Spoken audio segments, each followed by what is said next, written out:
Welcome to the Contented Couples channel. And I'm Annie Power. I'm a couples counsellor in London, UK. And on this channel, I speak to colleagues about what makes a contented relationship. And today I'm really happy I'm talking to Kathrine Bejanyan, who is a colleague who shares my enthusiasm for trying to work out what really makes it work in a long-term bond. And particularly today, we're thinking about attachment, which is theory from John Bowlby, which we both really subscribe to.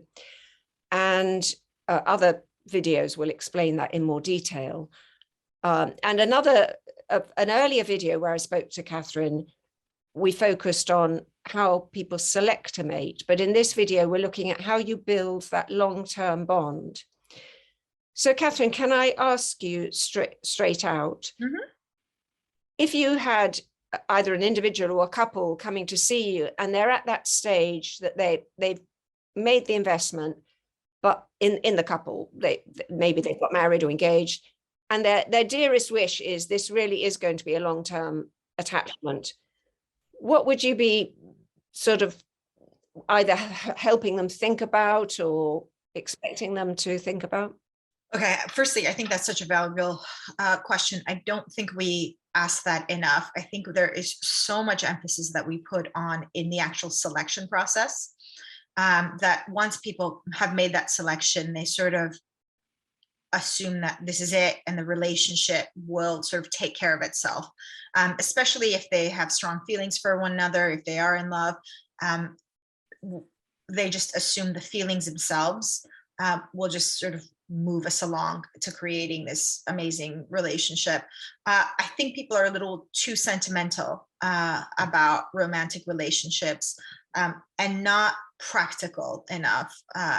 So one of the things that I talk to couples that come in, especially if they haven't been together very long, or individuals to start to consider when they enter into a relationship, is really sort of map out the way that you want to experience the relationship. So things like, the value system of the relationship, respect, compassion, kindness, and being really conscientious about how those things are actively expressed in the relationship. And with some couples, for instance, I'll have them write out the value system, and then actually write out practically what that would look like, behaviorally what that would look like, and then consistently practice that on a regular basis, and check in at the end of the month or at the end of the week and see how they've done.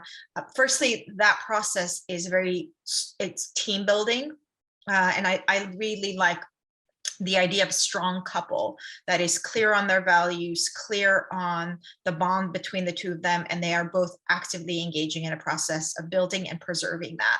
But you have to know what exactly you're building and preserving, right? What the flavor of your relationship is going to look like. So being conscious of the value system that is important to both people, and again, practically what that would look like, not just, we want to be kind to each other, but what does that actually mean?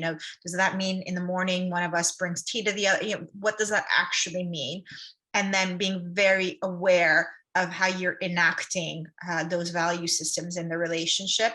And as you're doing that, and as you're checking in, and as you've constructed these concepts within the relationship, that in itself bonds two people together, and also brings those qualities into the relationship in a conscious way. Oh, I'm really, really interested in what an explicit process you're suggesting there, of this mapping out, and then the clarity about how this is going to be enacted or demonstrated, and then the kind of checking back to notice how it went. And I do realize there will be some couples for whom it will be anathema to do something as structured as that. That one must acknowledge that. But I think that almost the model you're describing can be carried out. I know you're saying that actually part of the value is doing it very explicitly, but I also think there's a more implicit version. And one of the things it brought to mind was, in the couples I interviewed, a number had meetings. One couple, it was absolutely remarkable, for about 30 years, they had one evening a week of their couple couple evening discussion. I mean, they were often together talking, but they set aside and kept set aside one evening for particular discussion about where are we as a couple. And they certainly were a very happy couple. Others didn't have it nearly as structured as that, but they had things like we go for a walk. We go for a walk when we need to talk about something. So I think there are different cultures, and some people like to do it in a less structured way. But the principle that we have a joint project here, and it requires thinking about, is so important. And I absolutely agree with you. I think that some people implicitly do it. I think the couples that we tend to get in therapy haven't been for one reason or another, right? They're not vigilant about their relationship and often have gotten off track, as they proclaim as well. We don't know how we've ended up here. So it's with couples in therapy, I make that process explicit so that they start to practice it and it becomes an implicit part of their life. It sort of, they internalize that. But certainly if you're talking to a happy couple, absolutely, I agree. I think you do it naturally, right? Without having realized those couples do it naturally. I don't think you can have a successful relationship if you aren't vigilant and conscious about where your relationship is going. It's so easy with challenges and struggles of life and everything that happens. If you are reacting to that, you have a bad day at work, so you come and you're grumpy and you can say a really harsh word and stuff. But if you're conscious about that, your relationship, you preserve the sanctity of that safe space. Otherwise, you sort of leave it to chance that hopefully you'll always be in a good mood to bring that space, that into the relationship. But otherwise, I really like your point about the risk of leaving it to chance. And that's one of the mistakes that couples can fall into. And I'm thinking here, we talked about attachment. I like the notion that a relationship has sort of three key threads: attachment, caregiving, and the sexual relationship. And I'm thinking the sexual relationship is the other one that is so important in building a bond, but can be left to chance, and that can be one of the difficulties that couples bring, that it's been left to chance. It's kind of fallen into abeyance. And when I say sexual relationship, I want to hasten to say, I'm not thinking of a version of a sexual relationship which is the correct one, because there are any infinite number of ways of this kind of working out okay between a couple. But the thing is that there be something alive there that gets looked after.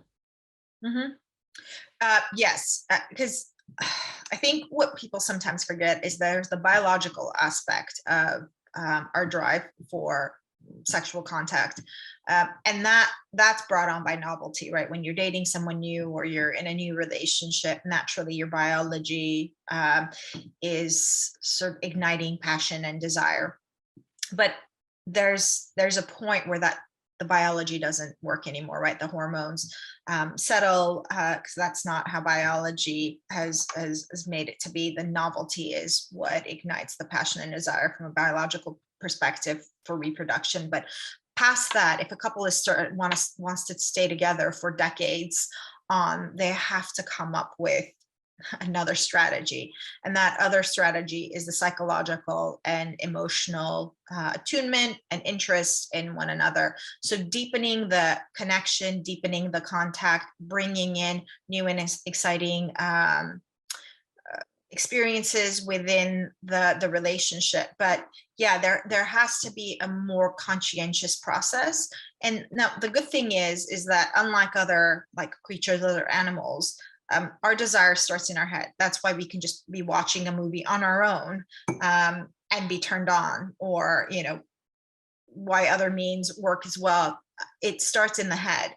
And so really understanding yourself as well, what turns you on, what ignites desire, and being able to talk about that. What I found really useful in what you just said, Kathrine, is that you gave the sort of synopsis of the evolutionary function of desire, which brings a couple together so that they mate, we get reproduction of the species, and you keep the two parents together for maybe 18 months, so that this very vulnerable human baby, much more vulnerable than other mammals, gets looked after by two people for the first 18 months.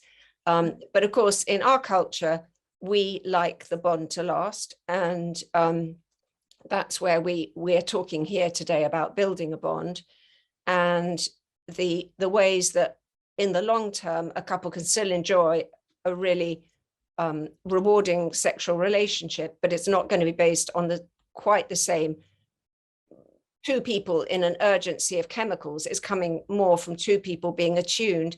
And of course, care seeking and caregiving, which is like the sexual relationship is one of the places that caregiving can be in tenderness or playfulness expressed.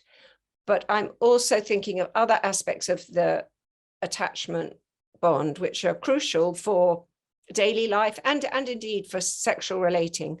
And I'm thinking about how one of the key functions is that the two partners regulate each other. They help regulate each other. We partly regulate ourselves, but if we're in a bond that's working, then we'll have learnt to tune in and help our partner with their moods, and as they will with ours. And the sort of typical way we see that is one partner is more volatile and the other is more of a kind of anchor or a buffer. And the volatile one brings animation and liveliness to the other, who could be a bit flat without them. But the anchor buffer one provides a real comfort and safety for the one who can get way off into their own kind of overexcited states. I think when it comes to differences, one thing I sort of emphasize to people is that differences aren't a problem if they're complementary, right? And we can see this. Sometimes people's differences are such that it's like oil and water, they don't mix. And other times, actually, they balance each other out. They complement each other quite well.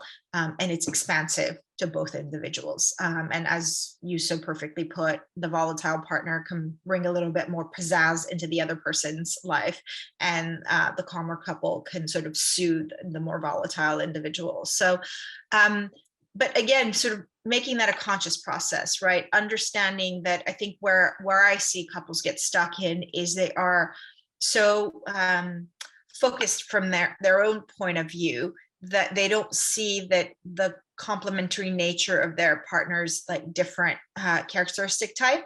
And it is about really understanding when you do, face differences, to see how you can work with these differences. And again, to have a more expansive experience together, rather than trying to sort of strong arm the other person into your position and then limiting both yourselves as a result.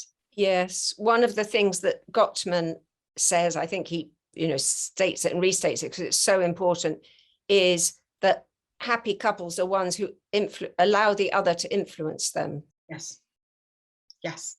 And I think that's a really clear way you put it, that differences are no kind of problem if they're complementary.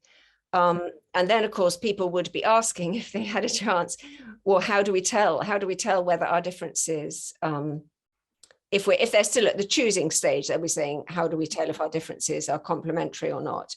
And that really is the heart of couple work, isn't it? Is can the couple learn for those differences to be complementary in a matter of growth, so that the one who is more of the anchor actually finds in themselves some of that animation, not just taking it and having it sort of fed to them. And the one who's volatile doesn't just rely on their partner to calm them down. They begin to find in themselves some of that gravitas. That's when we see both individuals growing as individuals and the couple really a satisfying relationship. Yeah, and to your point, where couples are asking, how do we figure out whether this is something that we can work as complementary, different parts of us, and you used exactly the word that I would use, is growth. Figure out how you need to grow in order to create that expansive experience for both individuals.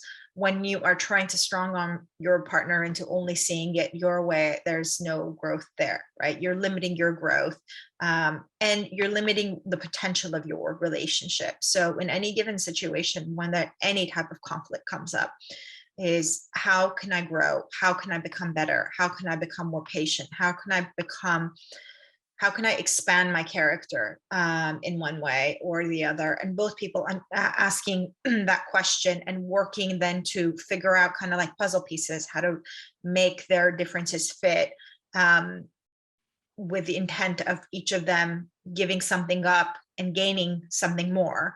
I think that's the strategy to use when there's conflict.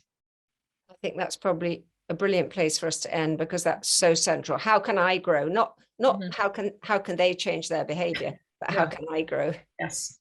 Thank you so much, Kathrine. And if you've enjoyed this conversation, please watch out for more and subscribe. Goodbye. Bye.